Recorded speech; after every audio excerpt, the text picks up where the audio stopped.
Hello everybody and welcome to my 3v3 GAC season review for May 2023.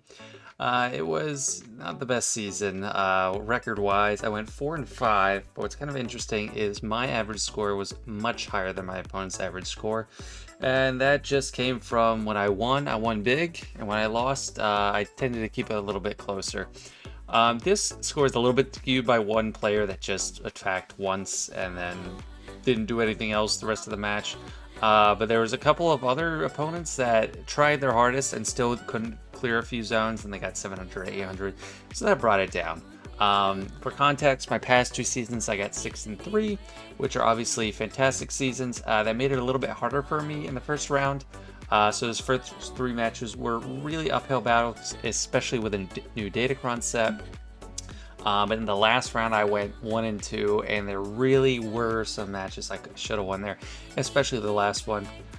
So some regrets, but overall, an okay season. We'll do better next time. But now to look at the exact teams and how they did on defense. First team, as per usual, is General Skywalker, and this team is perennially on defense for me. I took it on offense once. But I failed miserably. I tried to use it on a Sarah Junda lead with Maul and Kylo Ren and Mast. I don't know, probably could have seen that going sideways, but we had new data on it. It was the first week. It wasn't even on video. But it got demolished, so then it went right back on defense. I tried to use a Datacron with just some extra protection, and this one had some great damage on it too. It's a set 8 Datacron clearly because it has accuracy and all these stats. I don't really like set 8. It did the same thing it normally does. It drew some Galactic Legends. Didn't really steal a ton of banners just because there were so many Galactic Legends used. It was either each of these 3 teams got used twice each. Sith Eternal twice, Raid twice, which was kind of surprising. And then Starkiller a couple times, so didn't get any holds. And average banners of 55.57, but since it drew 4 Galactic Legends, I consider that not a totally bad season. So that's just gas being gas. Next team was CLS with the Chupio Datacron, and this was kind of interesting. You know, I drew a couple Galactic Legends. I only got 1 hold, but it was completely different what everyone used, and there's a couple of ways to interpret that. It's either you can use anything and anything's gonna win, or they're not quite sure what to do, how to counter it. The worst counter for it, or like the least value I got out of it, was someone was able to use Iden on it and get 57, but they had like full R8 Iden team, so that's not really an option for me. When I go in, I can't do that with my Iden versus CLS. And average banners 53.13, so it reliably drew some banners. A lot of that was just from the 1 drop. And someone used, there was only like 1 instance of Gidme. I thought that might have been more common, but I don't know, it's like an okay performance. I'm not jumping up and down about it, but it's decent. So we got Darth Malgus, and I preferred to split Sith Empire to have a Darth Revan team and a Malgus team. I gave him Talon and Sith Marauder, gave him some extra health and armor to use, and I got 4 holds, 3 Galactic Legends drawn. The reason that average banners isn't lower than it is, it's because one of the matches with 3 holds, they just never cleared it. So, I mean, if it were to average in like, okay, 20 banners or 0 banners, it would really skew it down. But considering this, it was a much better showing than I might look from the average banners. 11 engagements is a great amount. I set him on defense every single time. He only got cleared 7 times, got fined 8 different matches, and Sith Eternal was the most common, but only a couple times, which kind of surprised me because he's kind of my go-to for Malgus. But Malgus still a valuable asset on defense. As alluded to previously, I like to split my Sith Empire team, so I set Darth Revan with Bastila and Malak several times on defense. I think week 1 I was keeping it on offense, but I got lots of holds. However, I do have to admit all 6 were from 1 match, and then it didn't get cleared. So that didn't affect the average banners, but still it is definitely a measure of success. Drew 3 Galactic Legends, which was I think fantastic. This used to be kind of like the prototypical Galactic Legend defense team before Galactic Legends existed, or General Skywalker. If you had set this team on 3v3, it was basically impossible to get by. So a little bit of a throwback to that. I didn't get much out of the Datacrons I set. I think I used a different one for a while with high resistance penetration, which is amazing for this team because Darth Revan and Bastila have high base resistance pen, and they're definitely high special damage dealers. And they can crit too, which is kind of rare for special damage dealers. They just got the extra potency. Sith Eternal, once again, was the most common counter with 2 times. I think all of my opponent's Sith Eternal Emperors were accounted for in these first few slides. There aren't too many left as options. But this is where people were using their Sith Eternal Emperor. It's kind of an interesting role because that's like the solo Galactic Legend. It's just you throw it in there, you get a solo, and move on. And if they're using one on a non-Galactic Legend for you, that can kind of be considered a good defensive team. And next we got General Grievous. There wasn't a clear winner for my best defensive team, but I'm giving him the MVP this season just because he was such a banner stealing team, he was a drop draw. So many people tried using Wampa on my General Grievous, and they'd always drop with Wampa. Not one time did a Wampa solo him. However, interestingly, people would take in Talzin, Daka, and Zombie and win first time. So that was a clear weakness that I didn't identify until this last set of data came out. But 11 engagements, 4 holds, no Galactic Legends drawn, but he made up for a lot of the drop banners that I got on defense, which made it easier for me to win on offense. It meant I needed less banners on myself, and even when it was one shot, it wasn't perfect banners anytime. So I am super happy with Grievous.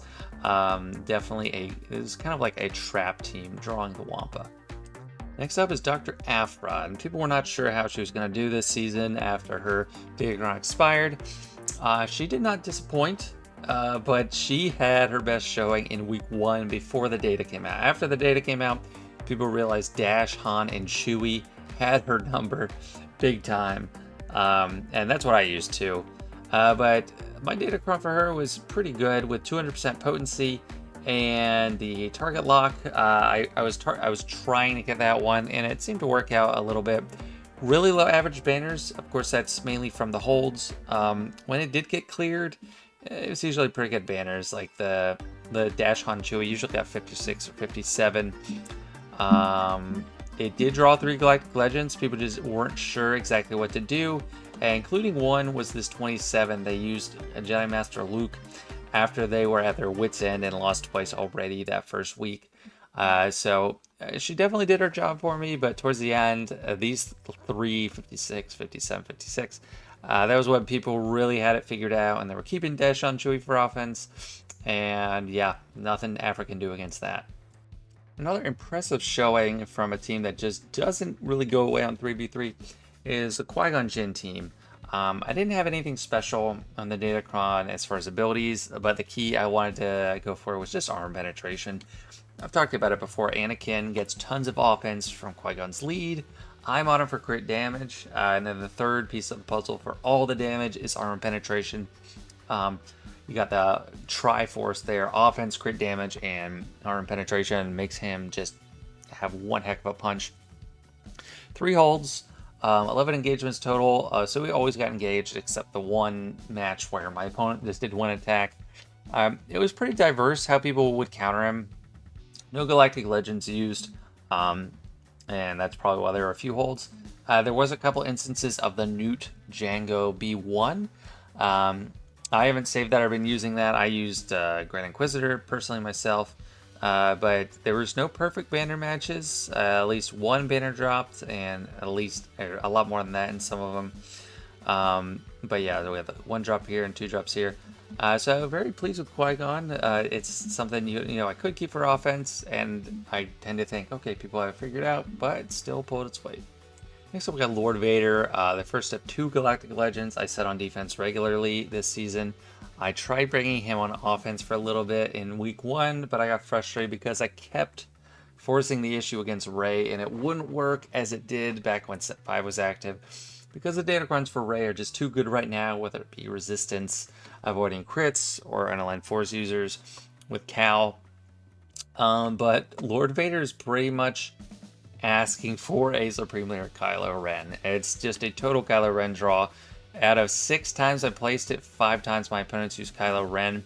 And that was these first 5 with these. The last match, they used Fennec, which is kind of embarrassing.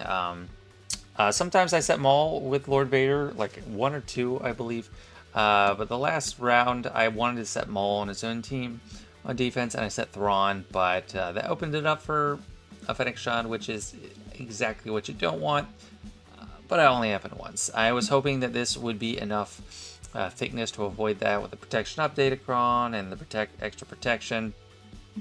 But they did get through it. You really need a really high base health and protection pool to avoid that, prevent that from happening.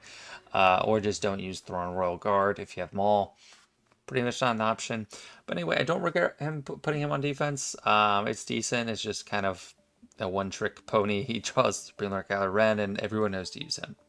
Now we have the second of 2 Galactic Legends I set on a regular basis, and that's Jabba with his pals Boushh and Chrysanthemum. They were not R8 the whole time. I recently got them up to R8 specifically for the crate raid. For the level 3, I had the 2% damage for light side, which is happening a lot from Boushh. She does a lot of thermals that counts debuffs. And then some turn meter that only goes to Jabba.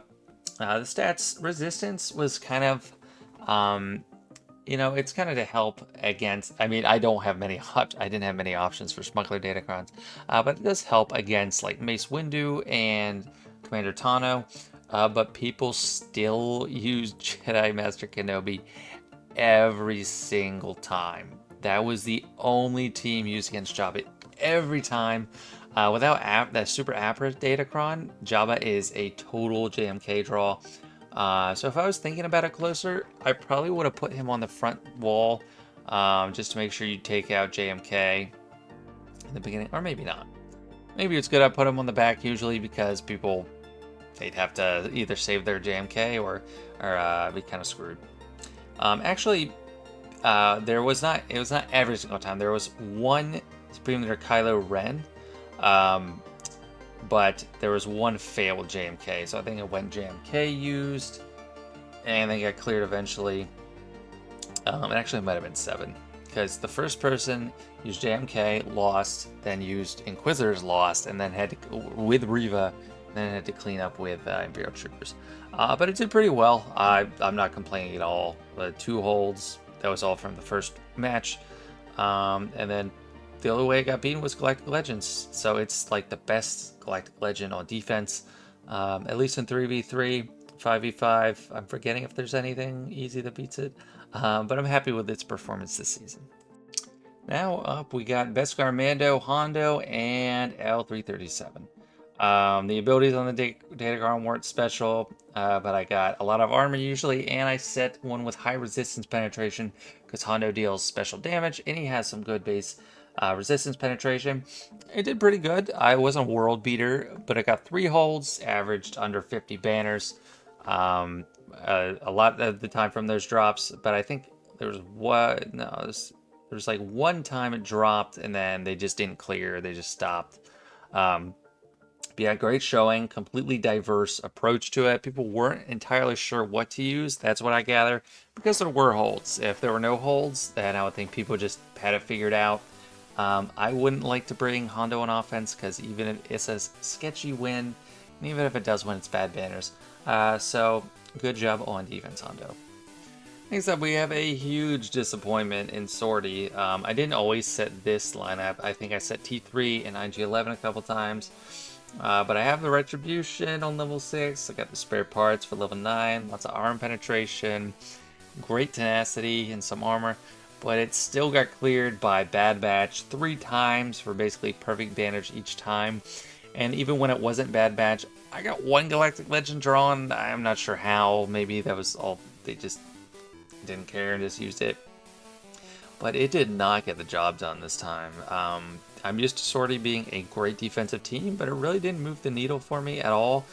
So this is probably the big 0 of the season, which is kind of sad because I worked to get this level 9 and didn't really make a difference as far as I can tell.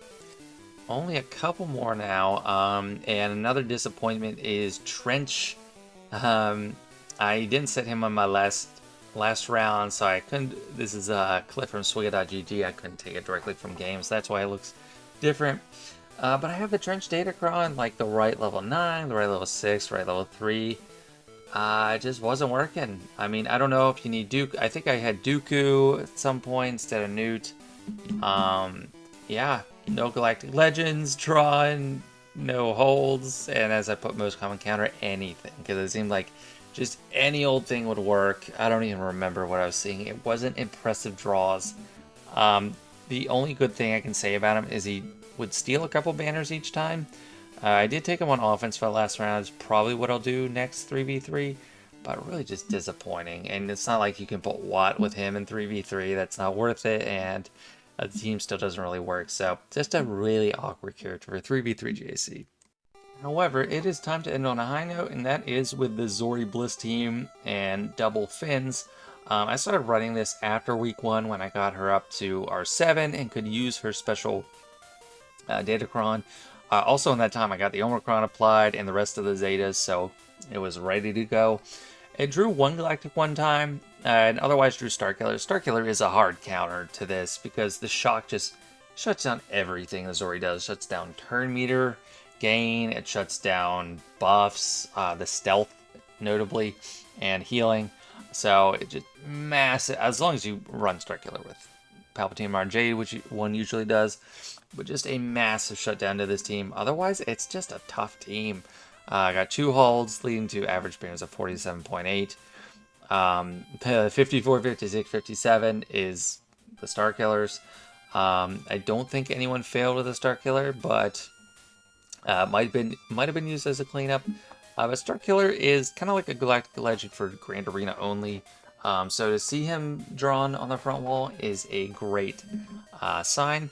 So I'm really just happy with this team. I wasn't getting much use out of Finn and Finn before this, but Zori really turned that around, made it an awesome team. That's it, guys. Don't forget to like if you enjoyed the video, subscribe if you haven't already, and leave a comment what you think about the season. I always appreciate it. Thanks for watching. See you later.